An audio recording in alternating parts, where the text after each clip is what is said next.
I'm actually going to talk about, so I have a ridiculous number of slides, but it doesn't mean that hopefully I'm not going to bore you to death by just reading and reading and reading. I do want to have a conversation about the themes as we went through them. But just to remind you, for those who were here yesterday and for those who weren't, that we've already had a kōrero about the whānau extended, rangatiratanga self-determination, and kaupapa collective principles. So I will be covering, I now know why Henry Werangi had this problem yesterday. I am talking about Taonga tuku iho, ako Māori, and kia piki ngā raruraru o te kāinga. But before I do that, I want to just talk about just something that I found in a book, and I thought, gee, that actually really relates to what we are about and what we're trying to do, which is to look at what our ancestral knowledge tells us about how we can work with our whānau. And this piece, he kimihanga, he rapunga i te take o te Ngākau Pauri. So looking for why it is that Māori were in a depressed state or are in a depressed state. And what's really interesting about this is that this question was posed in the 1900s, so at the turn of the century. And it was asked by Hāmiora Mangakahia from Ngāti Whanaunga, and it was actually published in Te Puke. I'll have to come back to you to that, but I wanted to just quote this to you. Our blood is passed on to us from our ancestors' generations. The character of our ancestors is in the histories, in the words of Māori karakia and the genealogies, which are all divine. At the time when each generation of our ancestors was born, karakia were recited, the umbilical cord cut with appropriate karakia, taken to baptismal springs and altars, again with karakia, appropriate to their respective atua. Layer upon layer of sacred authority is bestowed on the body and blood of each and every individual, of each and every generation, of our ancestors, of our parents, and that blood, that legacy, that sacred authority is ours. Thank you. And so I thought that's just pretty much what we're here to do, really, is to look at what is our tupuna knowledge, what's our ancestral knowledge that we've become separated from, and then how can we reconnect to that? How can we reclaim and acknowledge and work with those with that knowledge? And I mean, this is the 1900s. We could pretty much ask the same question today, which is, I guess, what we have done. So with that in mind, what I want to do is just to talk through the stories, so the participant stories as they relate to these themes. Now there's a huge amount of information in there, and so picking through what was the pearl, what's the puti kōrero that I want to talk about, and it's hard to acknowledge and respect all of those because we just don't have the time. But just as I read through these, if you could just keep in mind that there were many, many stories. I deliberately chose not to talk about the really taumaha heavy stories, because I think we already live with those stories. You may work in those spaces already, and to hear more of that story is not really what I wanted to focus on. I wanted to focus on the uplifting, the affirming, what are we doing well, and really just talk through a theme. So these are the ako, and in kind of looking at how you get this text, so somebody talks, you transcribe, you see the text, and it's really decontextualized, and it doesn't actually offer the layers of depth and meaning and aroha and compassion and so on that goes through it. And so just by mixing the text around and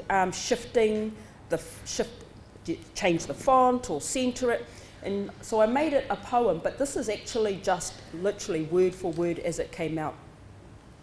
And it's about reflection. So our tamariki are a direct reflection of us. What are we reflecting? We can't share something with others that we don't already have ourselves. How do you share aroha when aroha isn't already here? How do you share awhi when awhi isn't already here? How do you share tautoko when it isn't already here? We try to, but then we wonder why it falls over, because the foundation isn't strong enough. And by the foundation, I mean us. We are meant to be the solid foundation. If our foundation is solid, then we can help others with building. As we build with them, we build ourselves up. We can only share what is in our own hearts, eh? So what is in our own hearts? Is it rage? Is it repentance? Is it disappointment? Is it aroha? Is it awhi? Is it tautoko? You know we can only share what we've got. And so just reading that as a text, that's one thing, but just to shift it and make it look like that, I thought powerfully said what we need to be thinking about and what we're looking at. So we need a foundation. We need to be strong, we need to be healthy, we need to be able to look back in on ourselves and say, you know, are we doing that? Or how can we achieve that? You can only share what we've got. And what we already know that Māori as a collective, manaaki is a huge value for us. So you can only share what you've got, but we actually share a lot. Even if it's a little thing, we'll still share. Oh, I have a break scheduled, but you know, I might just jump into the next slide and then we'll have a break, like a little work mahi. But I feel like I just want to keep talking. So I'll just keep talking. Okay, Taonga tuku iho. So I've got Taonga tuku iho, ako, and kia piki ngā raruraru o te kāinga. And it's kind of really, they all interweave, right? So when Naomi said this yesterday, they could be anything. With ako, you need taonga tuku iho. If you've got taonga, you need to pass that on. If you have raru at home, you need a particular environment. You need a foundation. You need to, it's a really interwoven, symbiotic kind of a relationship. So, some of the kōrero that has come through. I continue to maintain that it is vitally important that we stop intellectualizing and we become more spiritually connected and more connected consciously, that we talk puku to puku on a daily basis. And so that's really about knowing letting our body tell us what is right and not letting our brain suddenly kick in and say, and justify, explain, deny, deflect, tell you, you're either this or you're that. And so listening to our bodies, listening to the signs that are around us. And I think the art of giving is one of the things that we have to learn to do. Giving and receiving, absolutely important, otherwise you can't give to the universe and you can't give to the spirit world and you can't give to Papa Tuanuku if you aren't in that frame. And so a few of the participants talked about how they felt it was really important to receive. And so we give a lot, manaaki, manaaki, manaaki, manaaki. Do you want my car? Yes. Do you want the tyres on my car? Yes. Somebody asked, I kid you not, somebody came to my whare in Huntly one night and asked for the radiator of the car to take to Taranaki. And I had to draw the line at the radiator, okay? I just couldn't fathom it, and my tāne at the time thought that was okay, all right, yep, we'll just get out there and disconnect the radiator and give it up. And so, but the receiving of, right, is really, it's about the humārie. It's about knowing that if we're in this collective together, that actually it's okay to receive.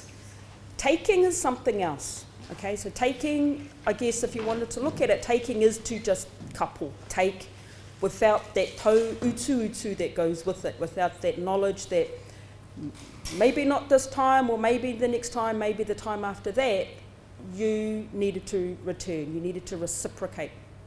So I don't know, maybe somebody in my tāne's whakapapa gave somebody a whale to get home on or something, I don't know. And there I was like, oh no, you can't have my radiator. So the giving and the receiving are really important values that Māori have. And so a couple of slides down, I'll tell you a story about just something that somebody gave and somebody received. Ngā taonga tuku iho. And what I really like about this saying is, this quote, is that it talks about the ako, it talks about the connections to mātauranga Māori, it talks about our connection to te tai ao, and it talks about reclaiming language and knowledge and resistance. Yet our tātai is really fundamental in naming our children, making sure that they get their river named, or making sure that they have northern names for specific reasons. So it is a deliberate act of whānau practice developments, much as resisting everything else to name your child. And so you name your child, and I'm not going to, this is, our whanaunga over there is, pukenga is the knowledge about the naming of our children, but it's the naming of our children, and it's the connection to those names, it's the connection to those places. So this is my brother hugging a tree, and it's those kinds of things. If you know your name is connected to something, you connect spiritually, you connect our wairua, or you don't, or you're just walking along doing your own thing, and then you see your name is like Waikaremoana, and it's a name that I only carried probably in the last 10 to 12 years, but even though I'm not from Tūhoi, it's my only connection to my mother's thinking. And so I didn't know my mother. I lived with my mother and I knew my mother, but my mother had 6 kids and a shit of a husband. And so she was there and present in the best that she could be, and a very loving mother in terms of her capacity at the time to give. And so I take the name as just like my own intimate connection with my mother. It's not on my birth certificate. She just said to me one day, oh yeah, I named you Waikaremoana. I was like, okay. Filed that away, wandered off. And so names are really, really important. Names are signposts of tradition and history. This is Ranginui Walker. They mark events, duties, and responsibilities. And so when we think about the duties and the responsibilities, you see that kind of theme going through. And so we have, as an oral culture, the names tell us about history, they tell us about our responsibility, and they remind us of things. They remind us about how we are to be in this collective. Taonga, okay, now we will do a little exercise. E hara taku toa I te toa takutahi, engari he toa takitini. Rather than thinking about individual achievement, our tupuna saw that children are not just the responsibility of mum and dad, that any and all members of whānau can support each other and their tamariki. Our siblings, children, our grandchildren is everybody's business. It's everybody's business to share their thoughts, their wisdom and their support when and where they can, and we do that as a whānau. And then I went home last night and I was scrolling through Twitter and I saw, I think it's TV, I can't remember which channel, Melanie Reid has done a little doco of an uplift, and I guess in some ways Pākehā really needed to learn that, and so did Marty, that you uplift that child and the entire whānau want to be involved, and so everybody wants to be supportive, everyone has a view, and they have a right to contribute. So a little bit later on, I kind of want to keep flagging there are themes all the way through this, is that everybody's responsibility and there's a reason for that. Okay, it's not because we want to be whakaputa mōhio, or controlling or obnoxious. It is we have a connection and it's our responsibility. So, for those of you who still have their copy of this wonderful taonga, just so you don't, because like yesterday, we had a big day. We had lots of kōrero, but I want to reawaken our hinengaro when I feel like it looks like you've deviated and maybe looking a little bit too long at your Facebook posts or your Twitter posts or so on. So, I've marked a couple of whakatauki, but I think maybe just within your own table, if you want to choose on page 23, I'm just going to say them, but you can still choose them. Page 17 and page 13. Tūngia te uru rua kia tupu whakaritorito te tupu o te harakeke. Set fire to the undergrowth so that the new flax shoots may sprout.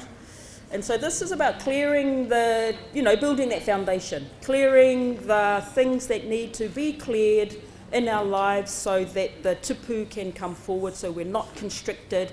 And it's also very much like the creation story, Papa Tuanuku and Ranginui, where we had to expand and get ourselves out of a constricted, confined space. So in your groups, and I'll bring some paper around, could you look at the whakatauki and in your own work, like just share with each other in your own work, how do you enact the whakatauki, or how do you think the whakatauki can be enacted?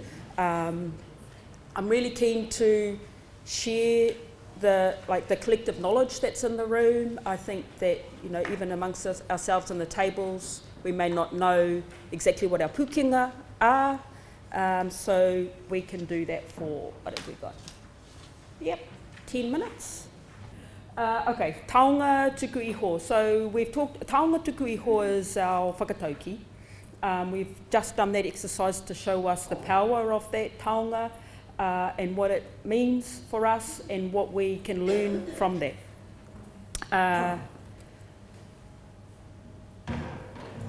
One of the questions, right? What makes a healthy whānau?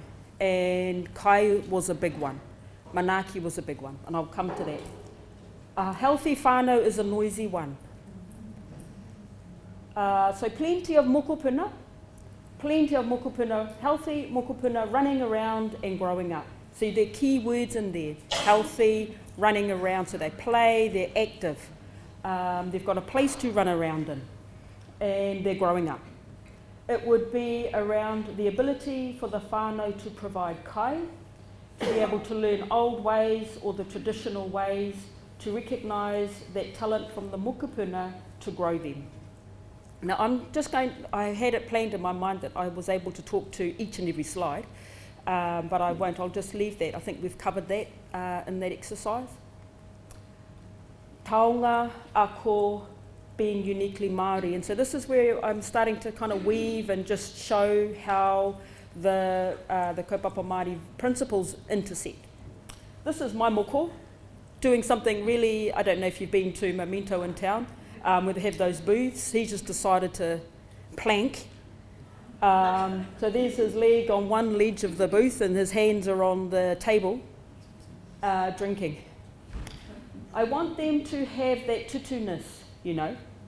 I want tutu. So I don't want to, even though I work in the conduct field, disruptive baby field, I don't want kids who are compliant unconditionally. Actually want them to fight. I want them to know it's worth fighting for. But I want them to be able to do that in a context of safety. And all of those kind of Western evils that we've been really good at pursuing have touched us as well. So I'll just ignore the Western evil stuff, that's like drugs, alcohol. But I want to focus on that context of, so in the Whakatauki book, there's he tamaiti wāwahi taha, and profound, growing up in a Christian country, worldview, you disciplined your children. And that was how you got the children who were meant to be upright, contributing members of society.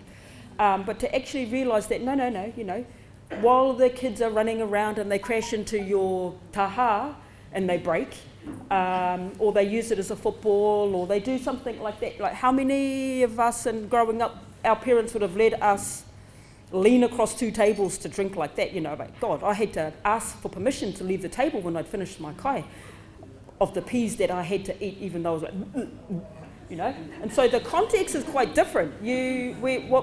Our knowledge tells us is that if your child is sitting there trying not to vomit up her food, her peas, that's okay. You know, that's okay. And if they're really creative about how... So this boy at the time was doing something else, but he wanted, like our babies when they have a ngote, so they'll go, and then they'll kind of like lean over with the nipple still in their mouths and reach over and grab something. And so this is what this participant is saying, and it's what we know. These sorts of things grow our tamariki to be the future. Taonga tuku iho, our whakapapa. Okay, so this is who we are as Māori, as a taonga. But it is a journey. Many of the young people I've worked with have been abused by their whānau members, so therefore the abusers have been Māori, and have really struggled to want to connect, because they're still in that space of seeing everyone as a potential abuser and being, you know, shattered by that experience. And I chose this picture because there's just one little ray of light, and even, you know, this is the creation story as well, that you're in there, you're squashed, and you're just like, I am sick of my whānau right now, sick of my mother and my father, I just want to get out. But, you know, this is a hoia, and it's in a cluster, like it grows off one stem, and then it just clusters down. And that's the light, but you're still connected, you're still a whānau. Yes, there were abusers in your whānau who are Māori, but that's not all Māori. And this is the taonga tuku iho, is to continue that connection. And a lot of our participants, they know that, and that's part of their work. Is children have come through, I'm going to keep calling it SIFs, they've come through SIFs, but their role is to maintain the connection to whānau. Taonga tuku iho, kanohi kitea. Hard not to think of this for me as a research term. I pērā mum, he tēnō hononga rauatahi. My mum was like that, they were both connected. Engari, mum, ki aku tamariki i a rātou e tipu ana, aha koa i kirikiri roa ka tai katoa mum, ki ngā hui o te kura, ngā rangi, whakanui tamariki, huatutanga o ngā tipekete, kono hete, kapahaka, mahi karate, pērā I mua, he kanohi kitea aku mātua. And so what she's saying is, my mum and my dad were connected, they came to everything that our kids, and there's a collective matua, rautia, so it's a full-time job being a grandparent if you're going to connect to that, you know, and especially if your kids are healthy, they're doing well, and they will get those prizes, you know, they will go into those sports games. And so for her, you front up to your kids' activities, you front up to their awards and their prize givings and their so on. This is my darling nephew, that's his mum over there, and it's all about that. The nod to karate over there for Here Arohatu. Taonga tuku iho, our sacred identity. And at the beginning I talked about this, that karakia from Hāmiora, and it's in there, he was saying that in the 1900s, that if we want to know what is happening with our whānau, and what we can do about that, we need to go back to our traditional ways, because there's so much in there. I don't think that we look enough at the positive strains of our whakapapa that is also passed on intergenerationally. I think we've put too much onus and hara on all of the bad intergenerational stuff. So this is a SIF story. This is the child coming through and reading their life story in a file. And I know we know this, that if this child's been passed around from home to home to home, there are 30 homes in his or her life, who is going to collect that story? Who's going to say, this is you, you're the kākano here, and you are going to grow, and what is your whakapapa? So for those tamariki who only know about their whakapapa being what is in a case file, they carry that as parents into their next generation space. So how I learned as a child and what happened to me is what I will take into my life, because what have I learned? I have only learned to parent in that way. And even though they may try not to parent that way, this, they've actually grown that way, right? The tree's only going to aim in the direction that it's growing. I think, and the effects of that. I think now we need to do more of amplifying those stories, and that toto is passed on to us from our tūpuna that we know was beautiful and strong and rich and intelligent and brave and courageous. We have a lot of that, but a lot of that whakapapa and narratives are lost to our whānau and to our mokopuna. So, you know, clearly rather than saying to tamariki, you know, this is who you are, and the previous slide said, or the slide before that said that, you know, if the abuse is occurring within the whānau, that Māori get blamed. And of course, as we know, it's really difficult to not feel that oppressive weight of Māori being told stories about how bad Māori are. So to be told instead that you're beautiful, strong, rich, intelligent, brave and courageous, what that must do.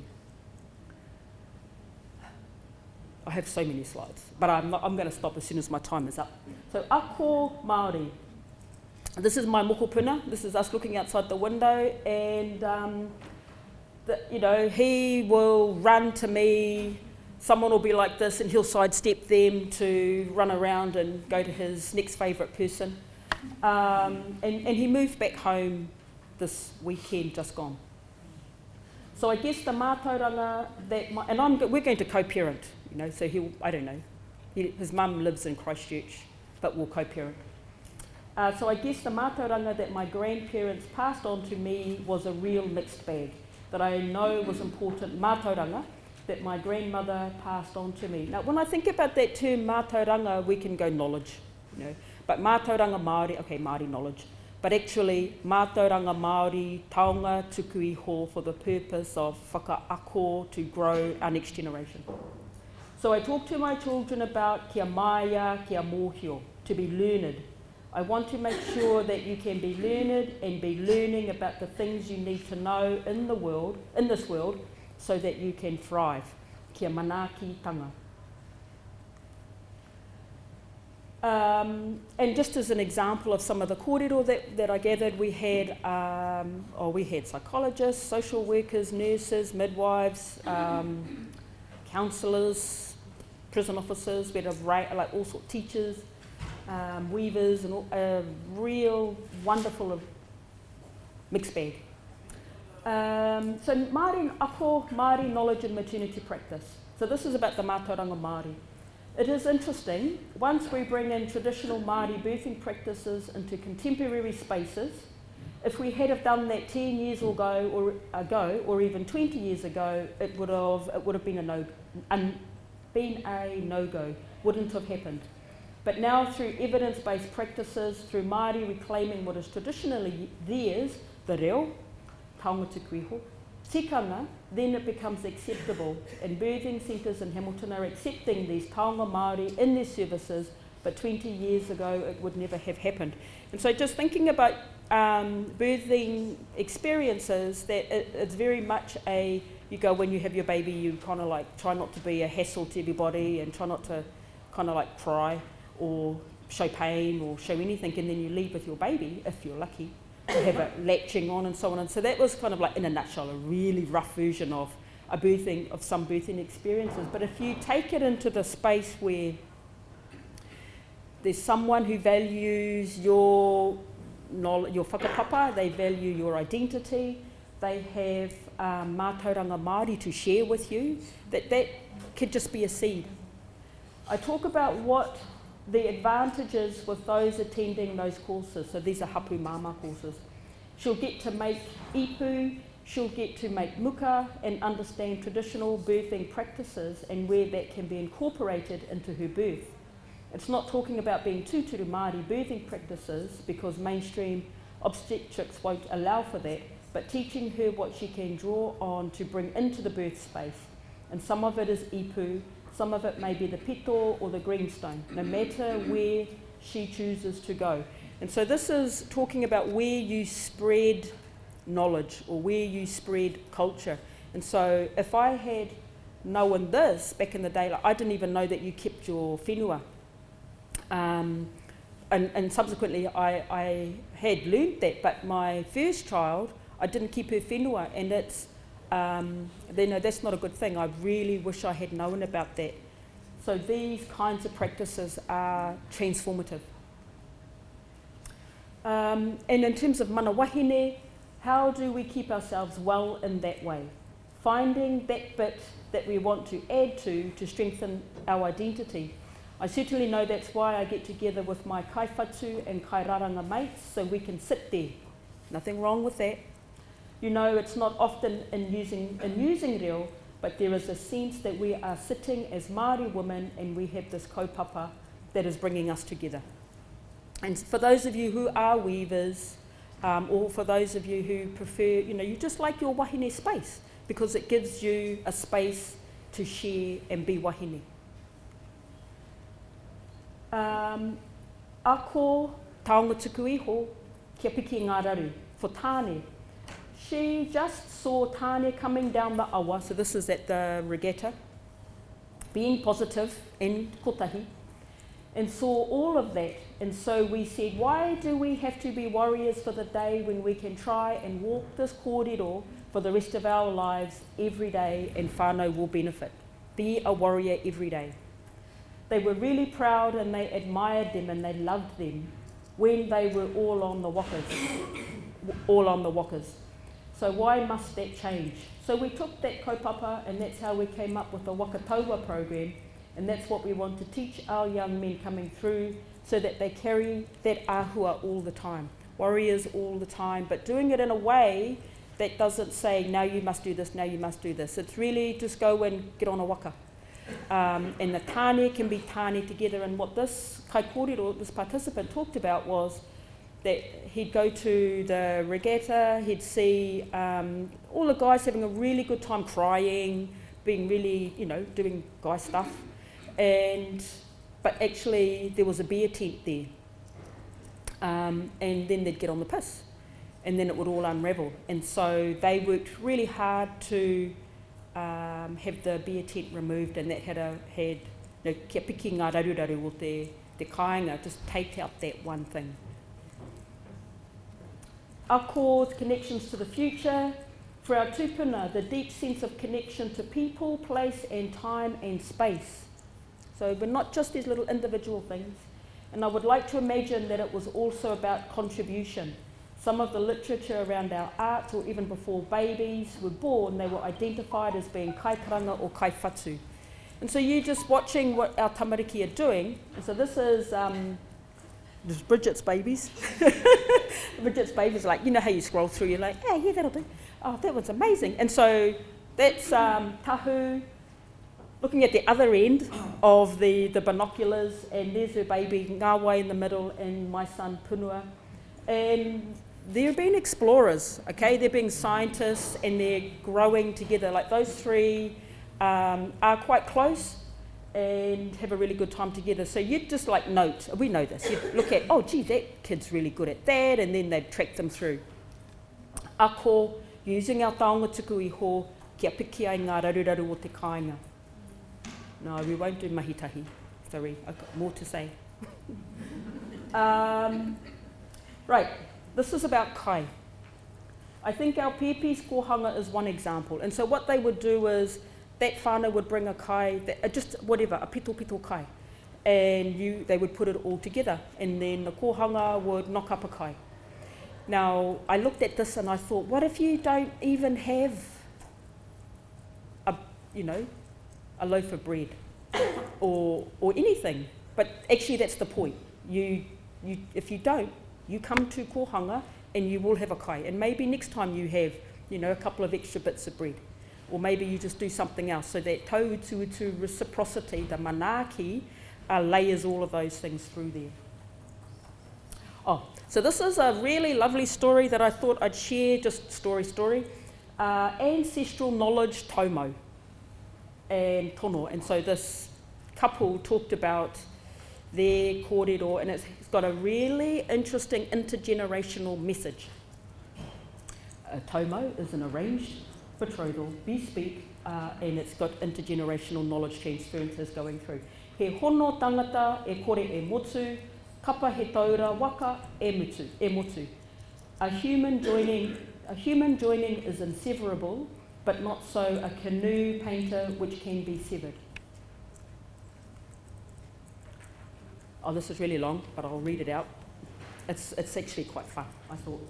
And so she is in her late 70s. Lots of grandchildren, they all live on a papakainga. And she talked about her backstory. And Mum went to go and see my grandfather. So all this tono thing came out, and I said to my mum, well, what the hell is that? What are you going to do? We are going to do a tono. I didn't know anything about tono. And Grandpa said, come on, come in and sit with us, and we're going to tell you a story.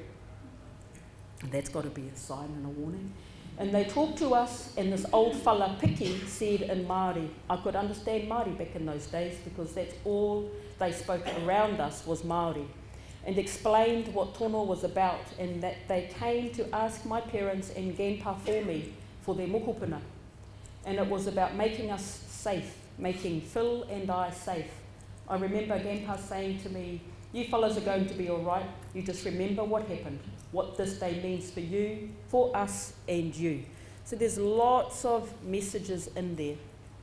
There's ancestral knowledge, there are practices in there, there's a collective, there's a mātauranga, there's a collective belief and understanding that, you know, your tupuna know, they know what's best for you. And through that taumo, through the collective mātauranga living, papakainga living, and all of the manaaki and the values and so on that went around them, they grew as adults and they transferred that to their mokopuna. But it actually wasn't as easy as that, because you still had the kia piki ngā raruraru i te kāinga. Phil actually wasn't the greatest for the first few years, and so some of that transferred into their children. He did beat her. They're still together. I think them watching us because we always went down to the marae, always. Phil and I would always go down to the marae to help, and it was just a natural thing. Phil would take the boys to the pā and help. I'd take the girls to come home to help me. So I think it comes back to being at the marae, and maybe too, because when they were younger and they started uni, there were things that they would talk about, like the Treaty of Waitangi and all of that. And so you've got that intergenerational learning right there. Now, kia piki ngā raruraru. This is the wahine. So my way of looking after my siblings is that when this would happen, family violence, so this is the parents, because where my dad lives, Nana and Grandpa lived across the road in their whare. I used to put the one after me, the sister after me, I used to put her down, put her out the window, and I used to hand everyone else out to her, and we used to walk to my grandparents. And my grandfather always had a habit of sitting outside and have a smoke, and he'd see us coming and you'd hear him yelling out to my grandmother, those two are fighting again, those kids. The kids are coming. Those two are fighting again, the kids are coming. So now we're into kia piki ngā raruraru, and I hope I've layered the sort of the story. So that's why the taumahatanga is definitely on their shoulders. It's this thing like wealth, housing, health, education, and all those things that in days gone by our whānau weren't wanting for. Oh, geez, I've got to finish soon. No, we've got time for that. Kia piki ake ngā raruraru o te kāinga. So this is where I talk about kai, and I kind of thought central theme coming through then all of the interviews that I read, kai. Kia hau nei ko tō mātou mātua te kaha o tō māua māma, kia kaitahi ai te wā parakuhi, whakarite kai mo te kai o te rā, me te nohotahi, te wā o te pō, kai a whānau. So for her parents, they were really good, they were strong, they were good at providing food. You had to eat food together as well. I au e kamaiti ana I tūtonu te whakaaro o pāpā. So when I was a child, my father believed mena e ki ana te kāpata, he tohu o te atua tēnā. That if the cupboards were full, that was a sign of, I'm going to say divinity, but that's the sign of our atua. I'm going to jump and I will just do a couple of kia piki ake. I sort of really liked this one because it talked about the matua rautia, the leadership, the ako and tupuna knowledge and taonga tuku iho. I'll give you an example of that when Tāne's hearing had just suddenly changed. He had good hearing, good pronunciation, Māori and English. We organised the doctors and things like that and eventually got him up to the ear, nose and throat surgeon. And I said, take him there. And she said, no, for me to take him. It will need me. And when I got there, this is a very knowing full man, and then he tested him and things like that. He said he has got very good pronunciation in English. And I said he has very good pronunciation in Māori as well. He didn't pay attention and he just carried on. He said, oh, he's got a bit of hearing loss in his left ear. We'll just wait and see. We'll see how it goes. And then I said, how long when we're knocking on the prison door?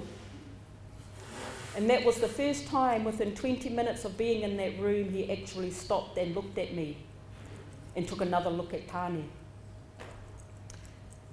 And so this is the taonga tuku iho, this is the ako, this is the collective learning, the collective growth and mātauranga Māori is this kuia went with her moko to make sure the doctor paid attention because she knew the system and she knew well enough that if she didn't, her moko was going to fall through the gaps. This is my moko, this is the support and this is, you know, the potential for him to grow, to be able to wear those boots.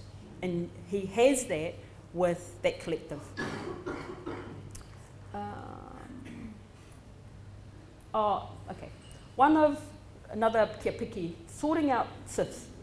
One of them discovered, so this wahine had offered an internship to a couple of the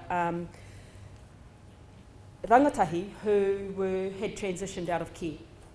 One of them discovered that she didn't even know what her real name was, to even know how to hunt down her own birth certificate. Here was this opportunity for them. These weren't rangatahi as in 15-year-olds. This was an 18-year-old and a 19-year-old set off into the workforce to try and be an adult because they are aged out of care. They had nothing, no ability to be equipped and enabled to take an opportunity. And so this is the pikinga up north, Bridget's son again, and you know, they can't do that by themselves. They can't climb that mountain by themselves.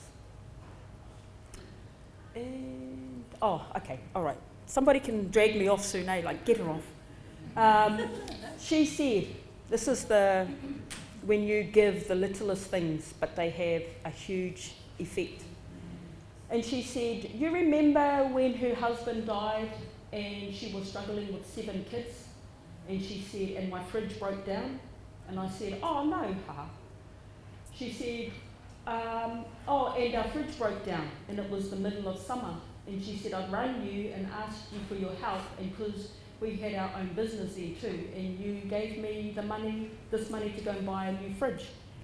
And so this wahine was sick, and the one who received the fridge had come back years later and had been on her mind. She knew she was going to tau utu and give back to her, and she was able to do that. So that's the receiving and that's the giving. I have literally got like 2 more slides, and my friend begged me to talk about the dog, okay? And when I was organising some of the texts, and I said to Leonie, she's not here, okay, let's talk about the dog, like, ko te taonga o Taku Ngākau, ko taku kuri. And she looked horrified, and I was excited, and I was like, yeah, no, let's talk about the dog. But I'm going to read it, and you get the context for why this dog was so important to this fella. So Te Taonga o Taku Ngākau was my mum because she gave birth to me. Seems like a good idea. I spent a lot of time with my dad. Then he became the Taonga o Taku Ngākau because he was my dad. Then I went to the marae. Those kuia and those kaumātua, they became Te Taonga o Taku Ngākau. And then I met Faith. She became Te Taonga o Taku Ngākau. Then we had kids. Te Taonga o Taku Ngākau was anyone who touched me and my ngākau. It's my partner, my kids, especially my kids. I love my kids to death, even though they say I've got no dress sense, and they often say I'm an old school old fella. At the moment, we've got a dog. So that dog is Te Taonga o Taku Ngākau. Me and my dog go everywhere together, and we even go away together by ourselves. And the whānau go, oh man, you and your dog. And I'm like, Te Taonga o Taku Ngākau. You guys were, but... And I kind of like, I hope you see what that is saying. You know, he's lived a good life. They're all good. It's like, job done. You know, it's me and my dog. And that's you know, that's a beautiful saying. So I got it in there. And just to finish, this is, I don't know, how did they even do that? But if you know this image, this is a hakari, a feast, a platform. You put your kai up there and you can see how huge that is. And so for a culture, you know, an iwi, a group that values kai, it's not just the kai, it's the everything that goes towards being able to lay out the kai, right? The growing of, the taiao, having a healthy planet and all those things, healthy whānau. And then the ako is, it's my moko again, being able to prepare our generation now to go forward with our collective values. Komutu. And these are my principles, and if you don't like them, well, I have others.